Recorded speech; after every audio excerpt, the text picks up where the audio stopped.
Oi, Vlog 144 e Vlogmas 2.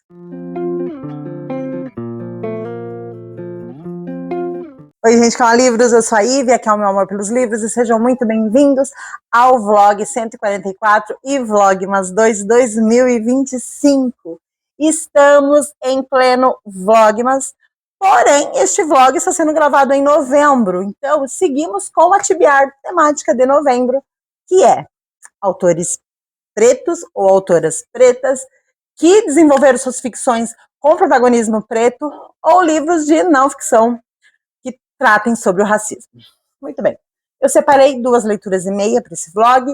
Vou terminar A Despedida de Flor, da Elizabeth Acevedo. Comecei a ler este livro no último vlog e estou amando. Aqui nós temos 4 mulheres que vieram da República Dominicana, moram nos Estados Unidos. Essas 4 mulheres dividem o protagonismo nessa história, sendo que o livro vai ser construído ao redor da despedida da Flor. Flor é uma mulher que consegue prever a morte das pessoas e ela decidiu fazer uma despedida para ela, o que deixou todo mundo muito triste, porque as pessoas estão acreditando que ela previu a data da sua própria morte e que não está longe. Estou adorando essa história. Na sequência, eu vou ler A Parábola do Semeador, da Octavia Butler. Eu li um livro da Octavia, foi o mais famoso dela, que é o Kindred. Eu adorei, nunca mais li nada dela, não sei porquê. Eu só ouço elogios sobre este livro e sobre a série, porque este é o primeiro volume de uma série. Estou animadíssima. Encerrarei o mês de novembro e o nosso vlog com A Contagem dos Sonhos, da Rainha Chimamanda. Li também apenas um livro da Chimamanda, que foi, eu acho que o mais popular dela também, que é o Americaná. Eu amei aquele livro, foi um dos favoritos no ano que eu li. Minha segunda experiência será com A Contagem dos Sonhos, que é o seu último lançamento. Enfim, estes são os livros que pretendo ler neste vlog. Espero que tu fique comigo até o final. Espero que tu goste.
Oiê, estou na Unicamp com o meu universitário favorito. Estamos aqui conhecendo a universidade, quer dizer, eu, né? E tá vazia. Então, tô me sentindo muito dona e proprietária de tudo aqui. Só pra gente aqui no feriado. Isso, e pra ela, ó, dá pra ver? Muito linda a Unicamp, muito linda. Azul. Oiê, luz sofrida, mas estou aqui, gente, na minha suíte master, na república em que o André mora. Deixa eu fazer aqui um 360 aqui pra vocês.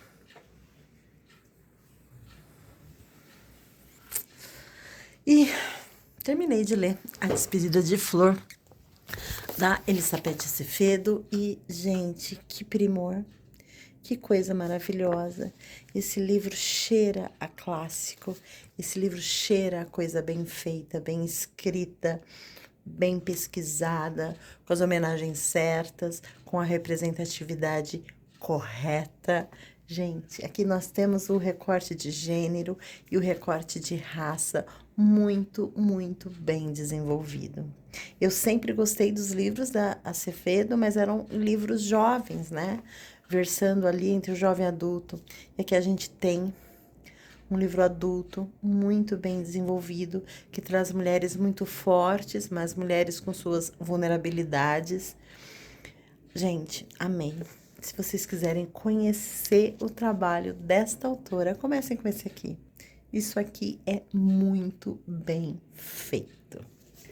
E agora vou tomar meu banho e vou dormir. Estou muito cansada. A gente andou. Opa!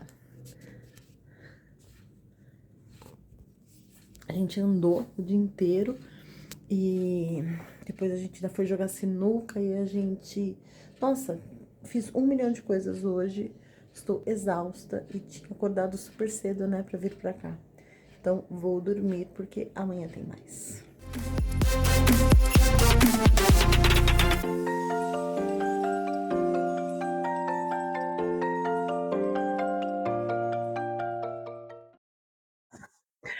Oiê, gente, comecei a ler A Parábola do Semeador, da Octavia Butler e cheguei na página 101.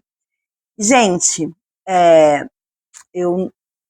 nas minhas aventuras de escritora, eu sempre fiquei ali no romance mesmo, que é o meu gênero favorito para ler. Mas se eu escrevesse uma distopia ou passeasse pela ficção científica, eu gostaria de escrever este livro aqui. Aqui nós temos uma adolescente de 15 anos, a Lori, e aqui nós temos um mundo, Estados Unidos, Califórnia, em 2024, 2025. Só que a Octavia, ela imaginou este mundo no comecinho dos anos 90. Esse livro foi publicado em 1993. Então, para ela, dentro desse universo, março de 2024, o mundo estaria em colapso total. Sem água, sem comida, enfim, colapsado. Para você ter uma ideia, a água é mais cara que a gasolina.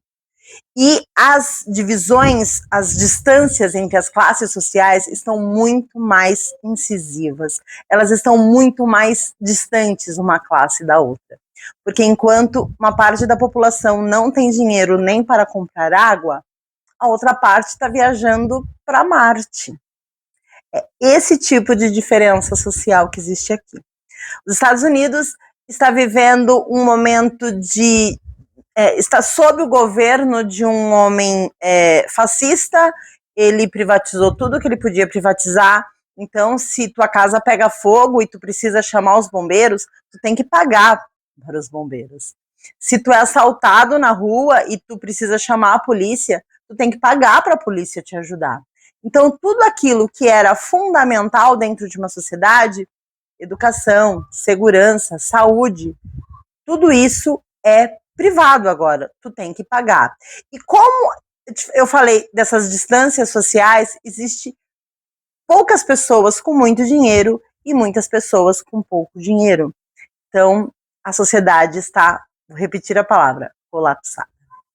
Mas não é exatamente sobre isso o livro. A Lori, ela é filha de pastor, de um pastor batista, e ela não acredita nada do que o pai dela acredita e prega e orienta as pessoas a acreditar. Mas a Lori, ela não é assim uma personagem combativa ou reativa. Ela entende por que o pai acredita e ela respeita que o pai acredite, ainda que ela não ache muito pouco inteligente. E ela entende por que as pessoas acreditam, mas ela particularmente não acredita. Isto não é exatamente um conflito pessoal, porque ela está muito confortável com o que ela não acredita. Tão confortável está que ela começou a escrever um livro que ela acredita ser um livro de conduta e fé para aquilo que ela acredita. Não é exatamente uma religião, ela não está fundando uma nova religião, mas os fundamentos daquilo que ela acredita, ela começou a registrar, a editar, a desenvolver. E esse livro chama-se As Sementes da Terra, que é o nome dessa duologia. O primeiro livro é A Parábola do Semeador. Então, ela começou a escrever e ela acredita que vai existir um momento em que ela vai poder pregar a palavra daquilo, ou pregar a palavra das sementes da terra. É isso. A Laura e a sua família e toda a sua comunidade moram em um bairro murado. O nível de violência é tão grande, que as pessoas não podem transitar fora dos seus bairros porque é muito violento. E algumas dessas violências são descritas aqui e são muito desconfortáveis. Então o livro ele tem gatilhos para violência sexual, para violência contra crianças, idosos, animais. Tenso, viu, gente? Bem tenso. Mas estou gostando muito. Eu gosto muito de livros eu gosto muito quando a arte reflete a fé. E aqui eu vejo uma crítica muito forte para com o cristianismo mesmo, né? Não teria por que ela teve a criticar uma outra religião que não fosse a qual ela nasceu, né? Tipo, os Estados Unidos é um país cristão. E eu não sei da história da autora, mas eu acredito que ela cresceu, viveu, se relacionou com pessoas que professassem essa fé também. Então aqui é uma crítica ao cristianismo, não às suas doutrinas, aos seus dogmas, à sua origem, não, mas a forma como as pessoas sentem e praticam essa fé. No capítulo, deixa eu ver aqui, abertura do capítulo 5, o livro, cada capítulo é aberto com um quote do livro dela, Das Sementes da Terra, né? E ela abre o capítulo 5 da seguinte forma: a fé inicia e guia ações, ou não faz nada. Eu compartilho muitíssimo desta teoria. Eu acho que em função da fé as pessoas fazem muitas coisas, para o bem e para o mal. Mas a fé mesmo, a fé não faz nada. Estou gostando muito. E quero fazer 2 unboxings com vocês. Um aqui não é exatamente um unboxing. Eu comprei os nossos pijamas de Natal. Gente, André tem 18 anos, já nem mora mais em casa, mas sim comprei um pijaminha para o Natal. Este aqui é o meu, né? Sim, este aqui é o meu, do André é exatamente igual, mas de outro tamanho.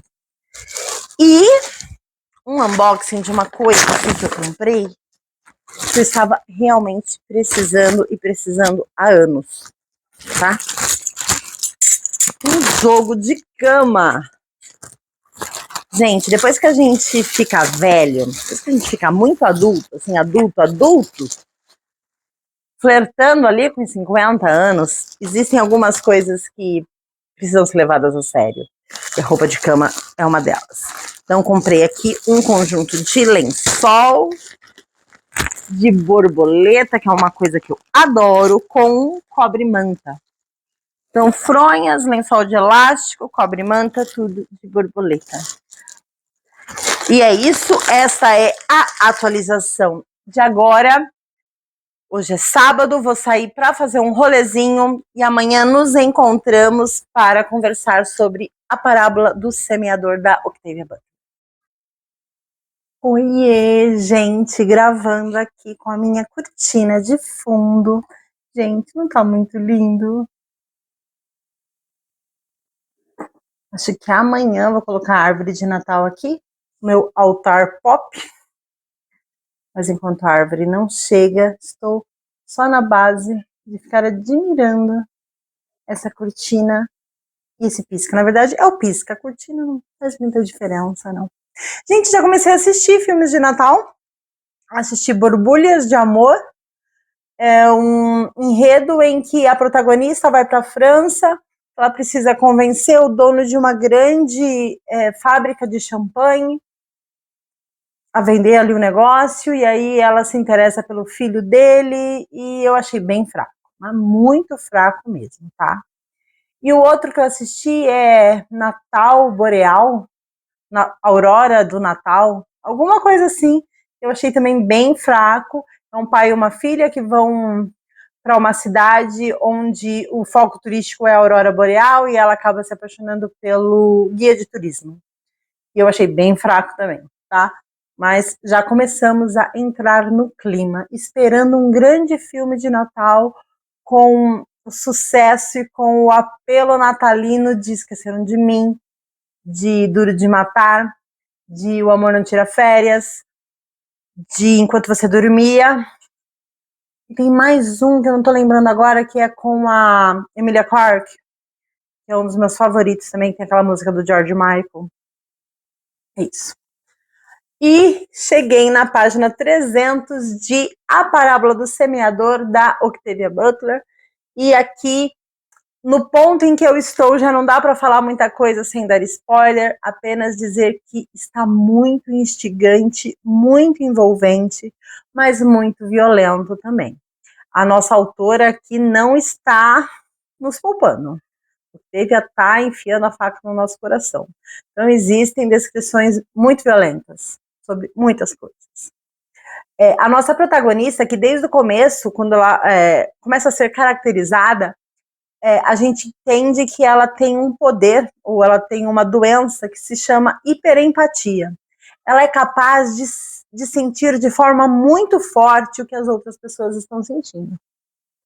Então, se uma pessoa está sentindo dor perto dela, ela sente essa dor também. E aí, num dado momento, ela faz uma reflexão que se isso fosse algo mais presente no mundo, se as pessoas tivessem mais casos de hiperempatia, não teriam casos de violência um para com os outros, porque as pessoas não iam querer sentir a dor que elas iam estar provocando. Mas uma coisa que eu reparei com o avanço da leitura é que essa característica está ficando um pouco esquecida. Tá ficando meio fraca aí essa característica. Não está me deixando desapegar do livro, estou muito envolvida, estou gostando muito da protagonista, inclusive, mas senti que a autora deu uma aliviada, uma suavizada nisso, que no começo do livro era um pouco mais forte, tá? Mas estou gostando bastante, é um livro muito instigante, é um livro que faz pensar, é um livro que faz questionar, eu gosto muito disso, tá bom? Acredito que amanhã eu já conclua esse bonito aqui, e aí volto para contar.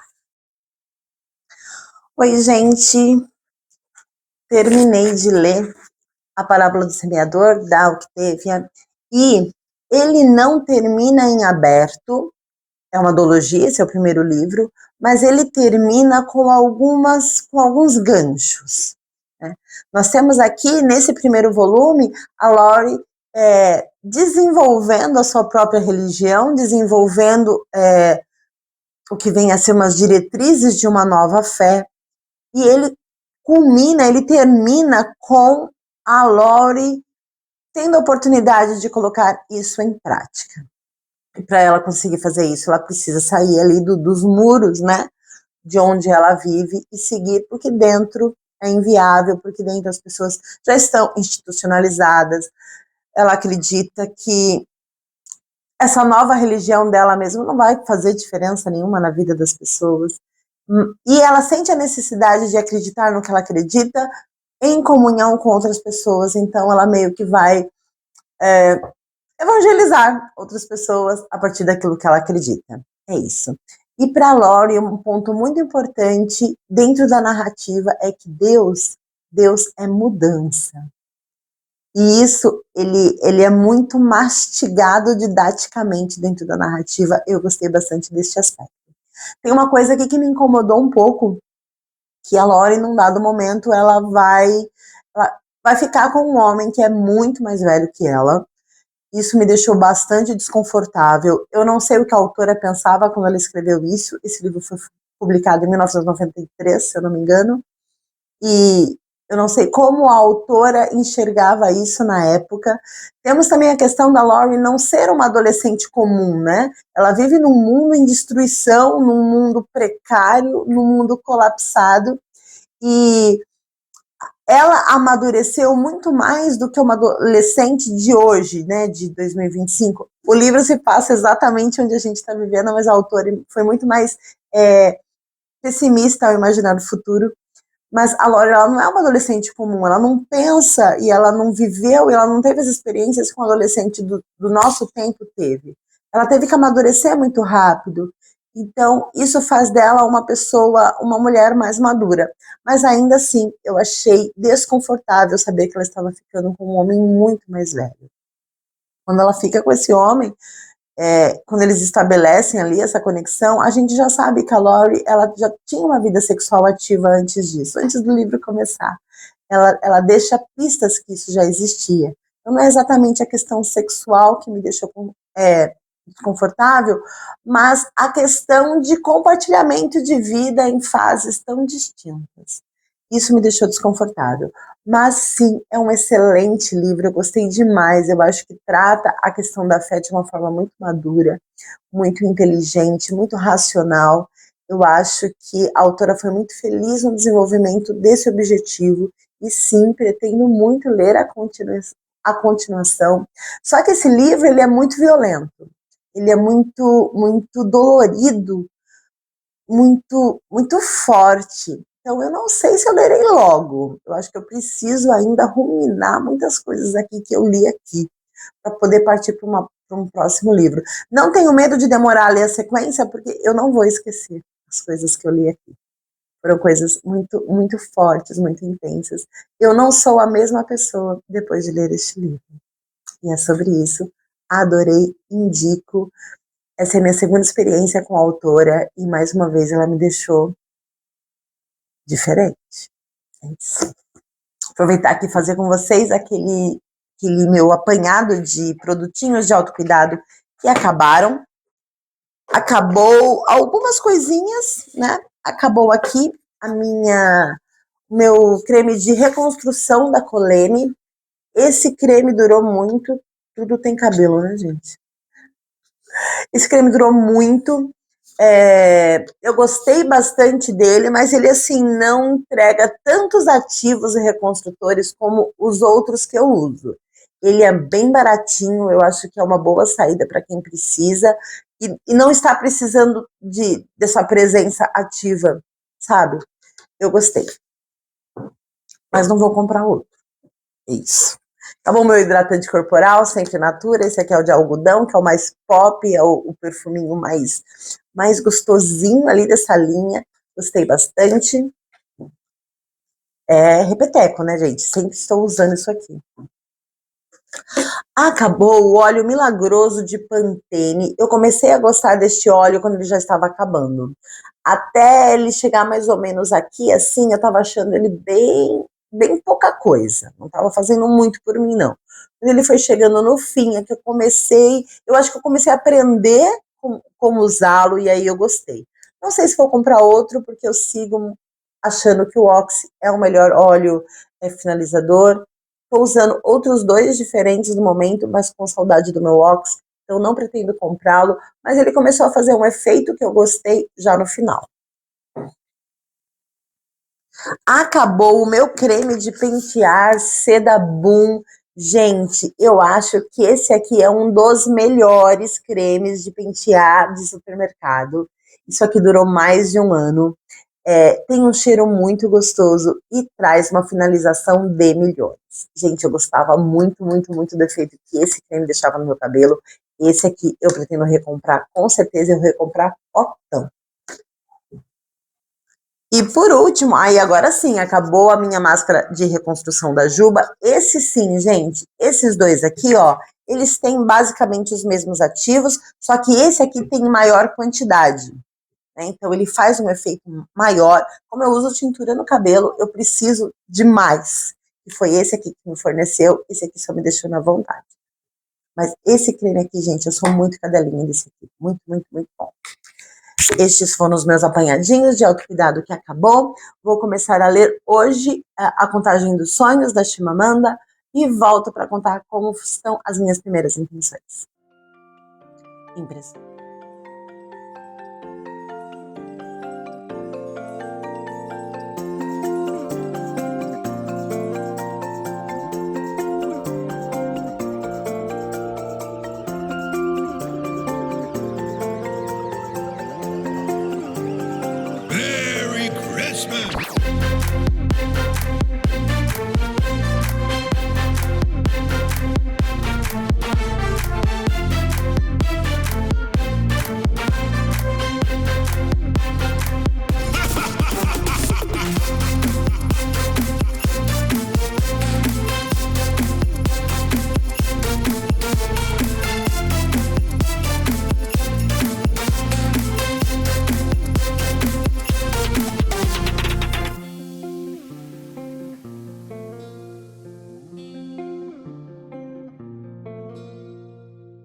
Oiê, minhas comprinhas da Black Friday chegaram.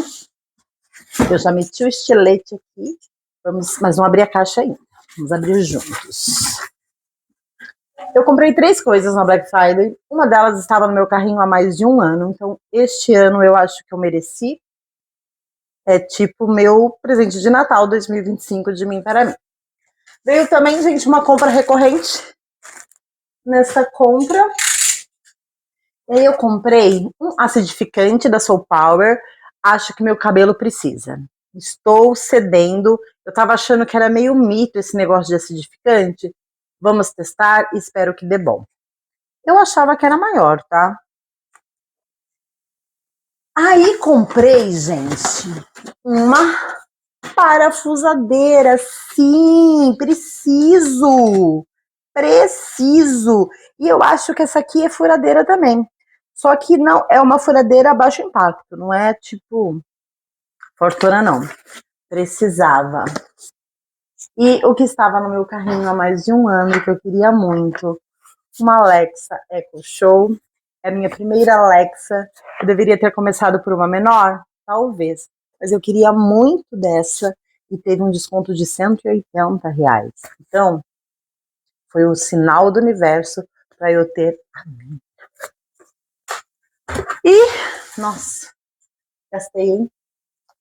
E vamos falar sobre leituras. Comecei a ler A Contagem dos Sonhos, da Chimamanda. Eu cheguei na página... Tô sentindo falta aqui do marcador. Cheguei na página 75. Gente, esse livro tem 4 capítulos. E esse livro tem quase 500 páginas. E ele tem 4 capítulos. Cada capítulo tem o nome de uma mulher. A primeira é a Chiamaka. E... Peraí, deixa eu ver se eu acho aqui no índice. Chiamaka, vamos lá. Esse primeiro capítulo tem o nome da Chiamaka, tem 75 páginas. E a Chiamaka, ela é uma mulher nigeriana, ela mora nos Estados Unidos, ela trabalha com livros, ela é escritora. Ela tem o sonho de escrever livros de viagens, mas ela já é muito bem sucedida. Ela tem muita grana e ela é de uma família aí que tem grana. A família dela está na Nigéria, mas ela vive ali num determinado luxo. E a Chiamaka, embora ela tenha toda uma independência financeira, ela seja inteligentíssima, ela seja uma mulher deslumbrante, a Chiamaka tem uma carência muito grande, que é a questão de ser amada. De ser amada, né? Basicamente isso.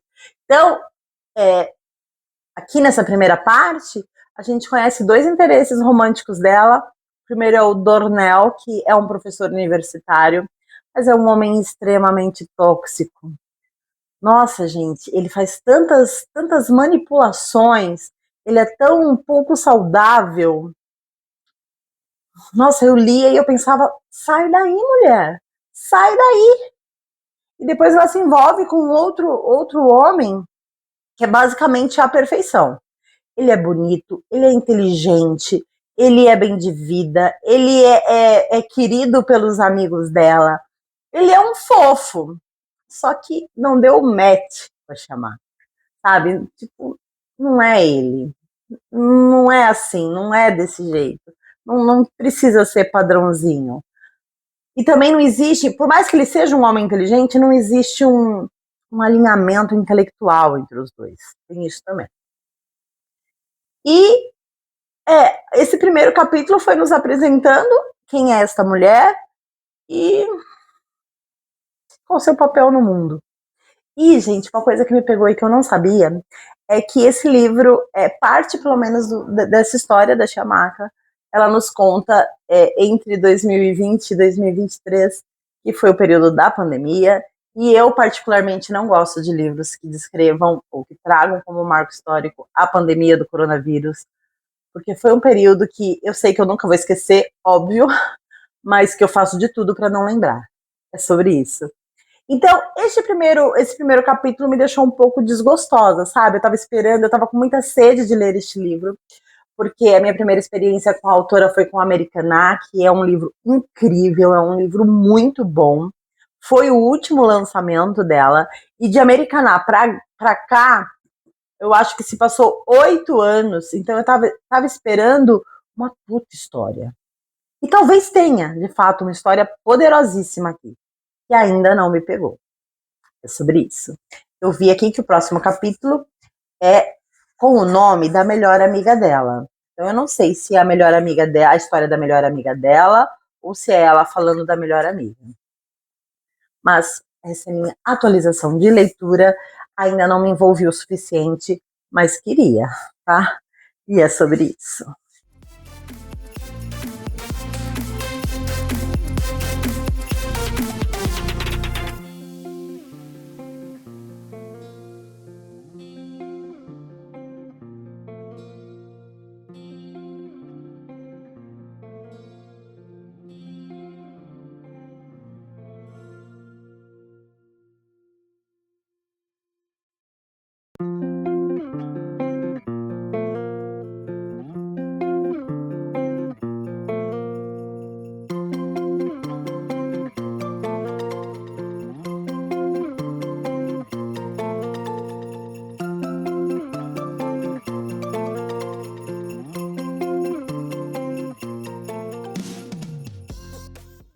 E esse vlog já tá imenso. E eu quero falar pra vocês que eu concluí a Contagem dos Sonhos da Chimamanda.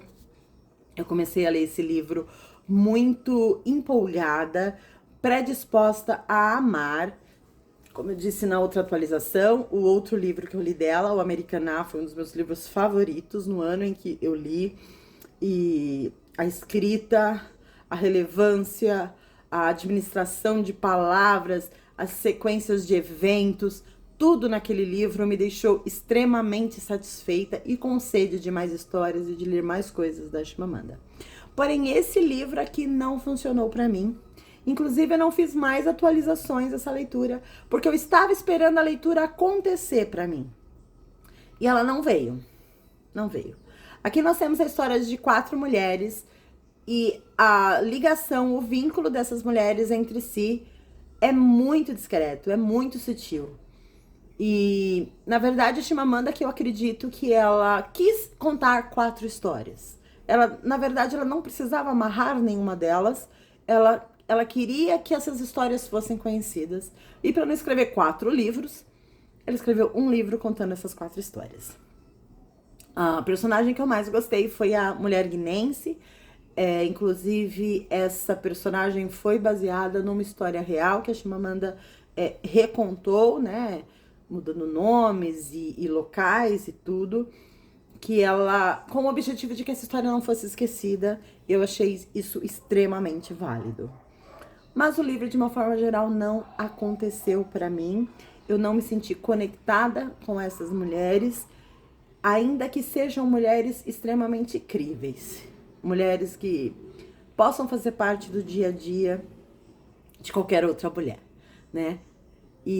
Mas não aconteceu. Foi um livro assim que eu me obriguei muito a ler e a concluir, e de longe não foi a mesma experiência que eu tive com a Americaná.